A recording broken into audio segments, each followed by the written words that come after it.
ആദ്യത്തിൻ്റെ പങ്ക് നമ്മൾ കൊടുത്തു കഴിഞ്ഞു. ആമി അത് വേണ്ടെന്ന് ആദ്യം തീരുമാനിച്ചു. പക്ഷേ അവളുടെ കുഞ്ഞിൻ്റെ കാര്യം ഓർത്ത് അവളത് വാങ്ങി ഈ നാട്ടിൽ നിന്ന് തന്നെ പോയി.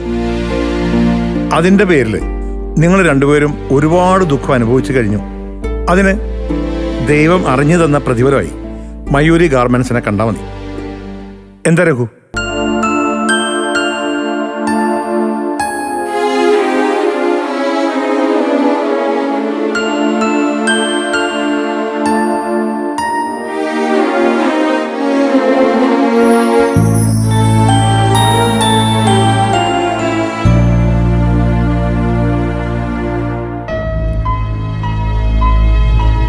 അങ്കിളെ, ആ സ്ഥാപനം വളരണമെന്ന് എനിക്കും ആഗ്രഹമുണ്ട്.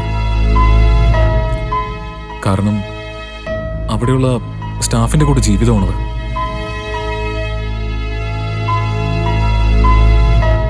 അങ്കിളൊരു കാര്യം ചെയ്യാം, മയൂരി ഗാർമെന്റ്സ് ഞാൻ നോക്കി നടത്താം. അങ്കിൾ എനിക്ക് അതിനുള്ള ശമ്പളം തന്നാൽ മതി. എന്താ അങ്കിളേ? അവിടെ ജോലി ചെയ്യുന്നതിൽ തെറ്റൊന്നുമില്ല. പക്ഷേ അവിടെ കമ്പനിയിലെ വേറെ അവകാശമൊന്നും ഞങ്ങൾക്ക് വേണ്ട അങ്കിളെ.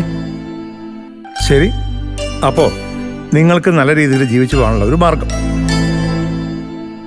തൽക്കാലം ഞാനും അത്രേ വിചാരിക്കുന്നുള്ളൂ. എങ്കില് നമുക്ക് ഇപ്പൊ തന്നെ ഇറങ്ങിയാലോ?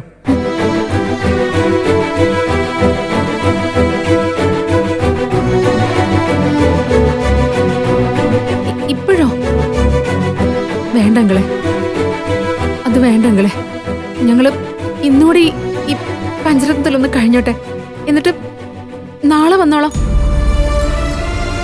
അല്ല രഘുവേട്ടാ?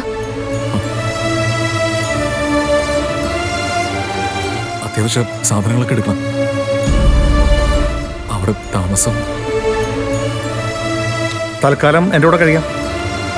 പിന്നെ സൗകര്യം പോരെ തോന്നിയാ അപ്പൊ നമുക്ക് നോക്കാം.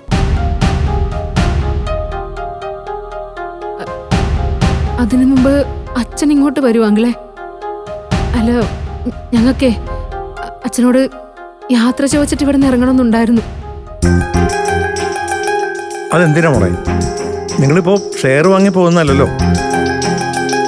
നിങ്ങളുടെ വഴി നേരെയാണെന്ന് അറിയുമ്പോൾ അച്ഛൻ നിങ്ങൾ ഉള്ളോടത്ത് വന്ന് കാണും.